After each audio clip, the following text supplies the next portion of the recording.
Hello, everyone, and welcome to English Pod. My name is Marco. My name is Catherine, and today we've got a monologue. We've got one person talking, telling you how to make the perfect sandwich. That's right. She's a chef, and she's going to teach us. She's going to talk about all the ingredients and some tips on how to make a sandwich. So be prepared. This is going to be a really good lesson. And I'm already hungry thinking about it. So let's listen to the dialogue. We'll be back in a moment.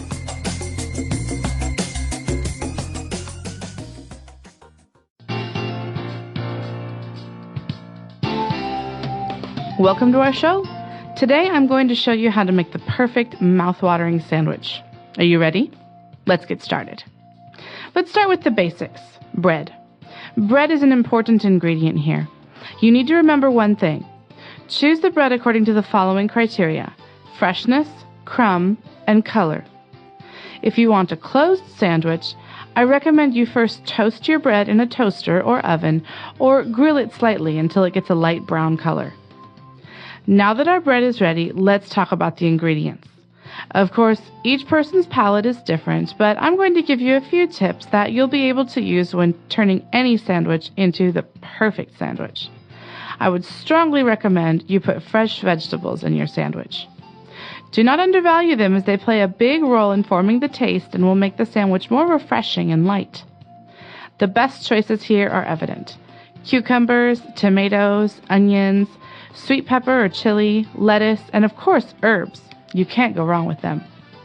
As for aubergines, mushrooms, and asparagus, I would recommend you first grill them slightly with a little touch of olive oil. Last but not least, we have a wide variety of condiments that we can add to our perfect sandwich. We can be subtle and add just a touch of salt and pepper, or we can combine mustard sauce, mayonnaise, ketchup, or even caviar to achieve a stronger flavor. It's always a good idea to cut your sandwich in triangles or manageable pieces to avoid all your ingredients falling out and staining your shirt. That's all the time we have for today, but join us next time where we'll be going over how to make the perfect lasagna. Till next time!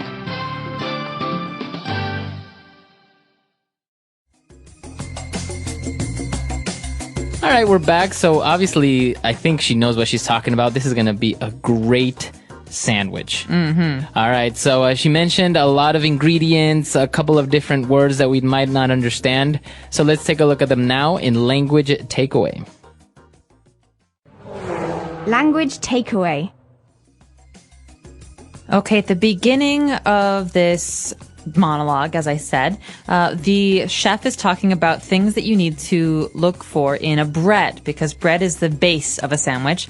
And she mentioned the word crumb.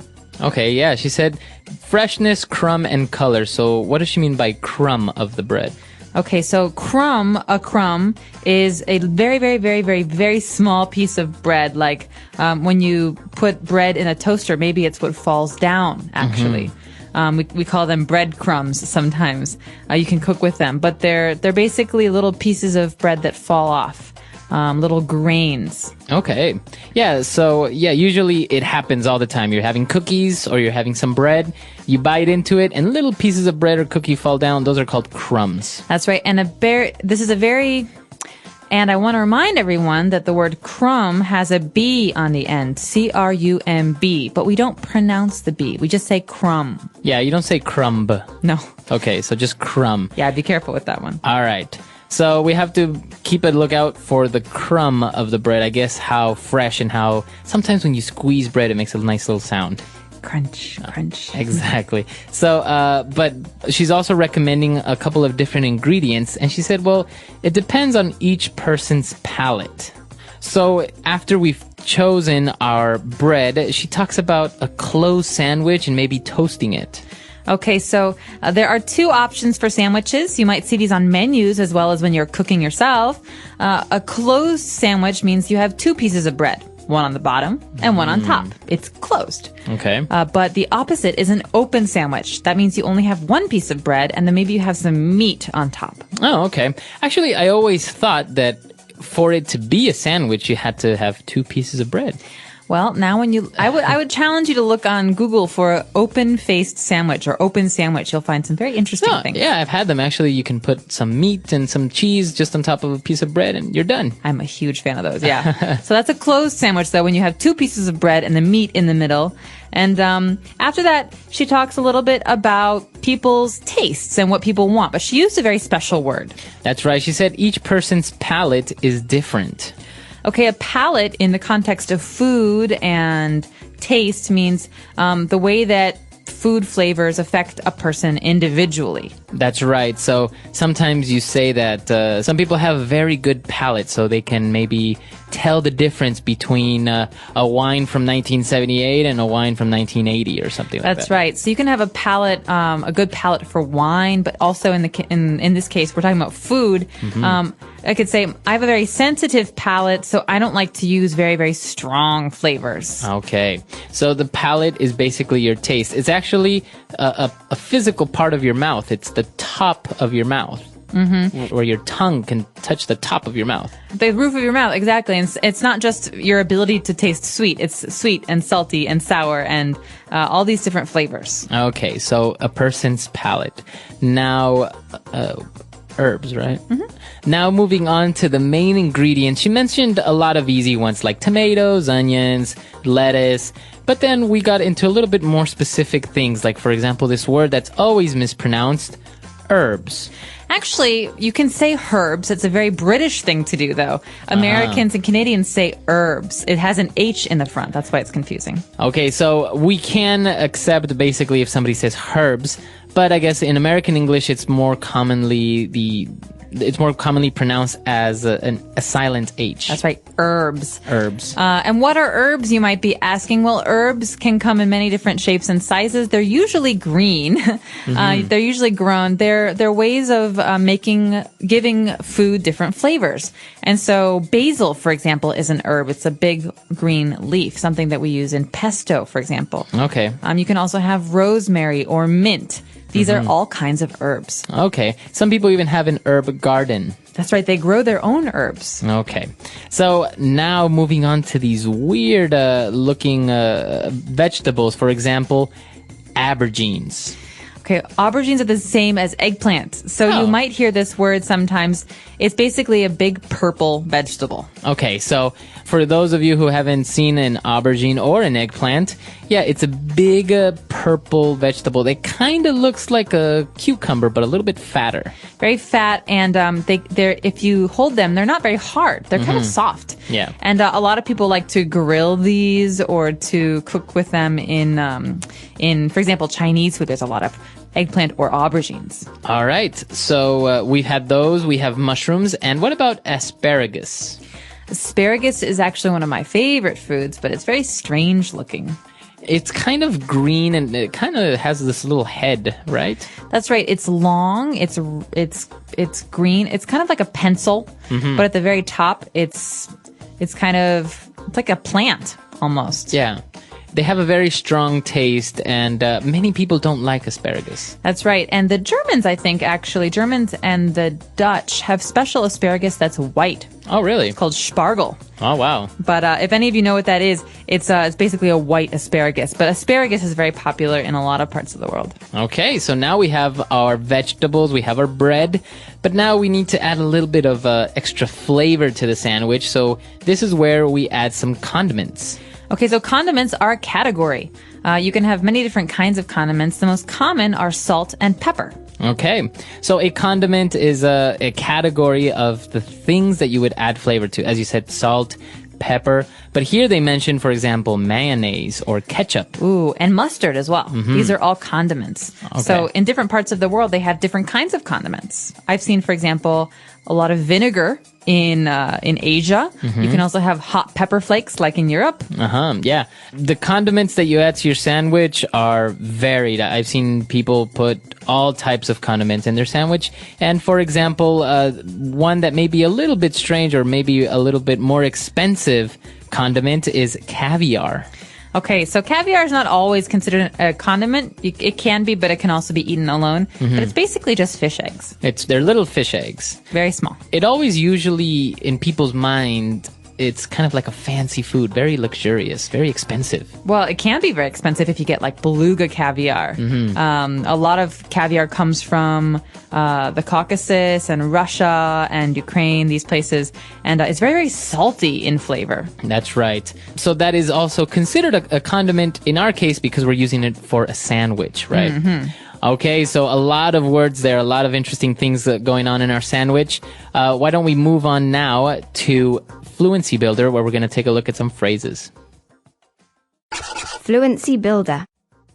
All right, so let's go back to the very beginning of the dialogue when she said, all right, let's start with the basics.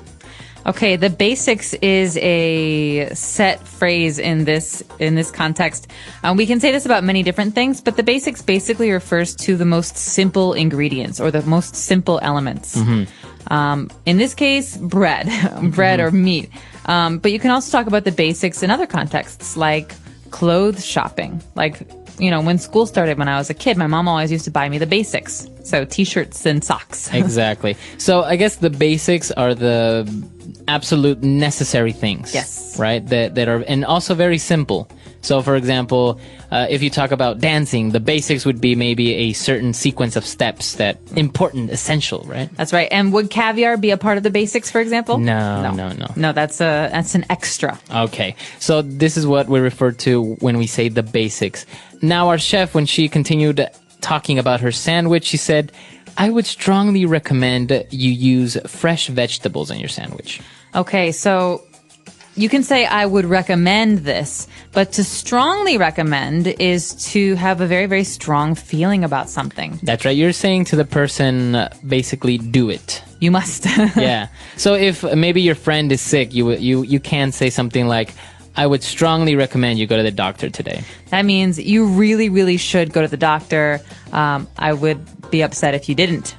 It's kind of formal though. It seems like you would maybe use it with a boss, with your boss, Yep. or maybe with a person you don't really know that well. But with your friend, you would say, I really think you should go to the doctor. Yeah. But you can say it in both contexts. But yeah, definitely more of a formal thing. Okay. So we strongly recommend that you... No, okay. All right, so now for our... last phrase, right? Where are we? Last but not least. All right, now moving on to our next phrase. When she started talking about the condiment, she said, last but not least, we have a wide variety of condiments. Okay, this is a very, very common phrase. It's a set phrase. You will hear these words together very often. Last but not least. What could this possibly mean? So obviously last means the last step here. The last point. But why not least? Well, it's not least important. Just because it's last, it doesn't mean that it's not important. Okay, so maybe... There are many people who have to give presentations in school, and I'm the very, very last person to go. The teacher will say, last but not least, Catherine. That's right. Makes me feel better because Exactly. You're saying you're last, but it doesn't mean you're not important. Exactly. So when you want to make sure that the last point of your presentation or what you're talking about is not ignored, or you want to make sure that that everyone knows that it's also very important, you say, last but not least. Great. All right. And now, last but not least, the end of Fluency Builder, we're going to close off with this little phrase. When she was talking about salt and pepper, she said, a touch of salt and pepper. Okay, a touch of salt and pepper is basically a measure. It's not a lot. It's a very little amount of salt and pepper. So we can say a touch. So it's not really a specific quantity, though, right? We're not saying like a spoon of salt and pepper. Not at all. It basically means a little bit. A little bit. So you're just saying maybe you'll hear this in maybe a cooking show, or you'll read it in books when they'll say a pinch of salt, or a touch of salt, or a dash of salt. That's right. You could even say it about other things. For example, if my friend just wrote this article and he wanted me to read it, I say, it's a really good article, but it could use a touch of humor. Okay. I think maybe if you made it a little bit funny, it would be better. Or maybe if you're painting your house, you can say, oh, I think a touch of red paint would look really nice on this wall. That's right. A little bit of red paint would be good. Okay. So a touch of, a really, really good phrase. It makes you sound very natural. Okay, so that's all the time we have for today. But before we go, let's listen to the dialogue again.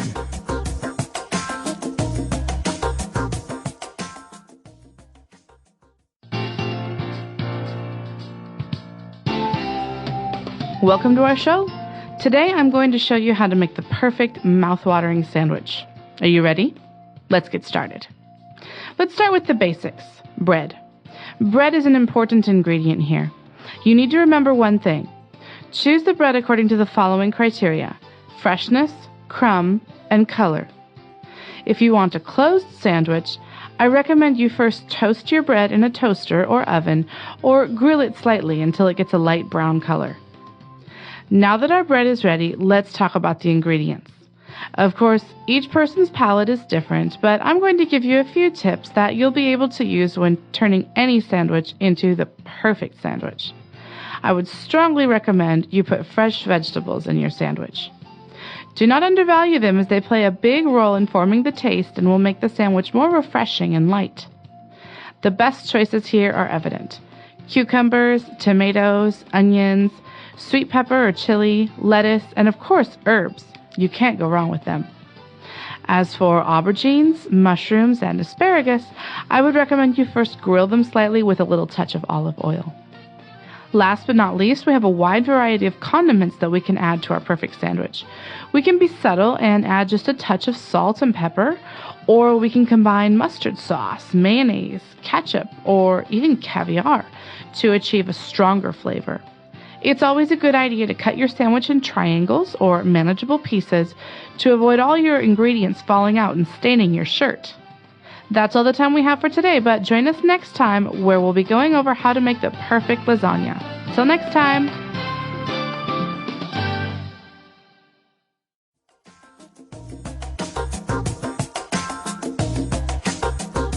All right, so talking about sandwich, this really reminds me of making sandwiches at home. Grilled cheese sandwich. We didn't really talk about it here, but I think it's my favorite sandwich. The grilled cheese sandwich. Very easy to make, just 2 pieces of bread and cheese inside.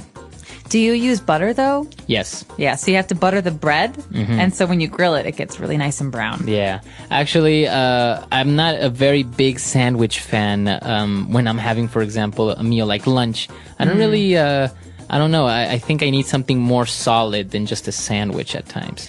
Interesting. I had a sandwich for dinner last night. Now that we speak about it, yeah. I had an egg salad sandwich. So you had egg salad inside 2 pieces of bread. That's right. But the bread I had was French bread, so that long, thin bread. It was very crunchy, very delicious. But I like sandwiches for dinner. They are a little bit lighter. Yeah. When you're having a big meal, it just seems like, although maybe sometimes places give you very big, heavy sandwiches that have, like ham and salami and just a lot of things in there, so they're very, very filling. That's very true. Like a meatball sub, for example, is a very heavy sandwich. That's right. But sandwiches come in all shapes and sizes. You can make basically any sandwich that your brain can think of. And so we hope that you've learned some words for talking about sandwiches today. Of course, if you have any questions or comments, or you want to share with us your very favorite sandwich, you should do so on EnglishPod.com. All right. We'll see you guys there. Bye. Bye.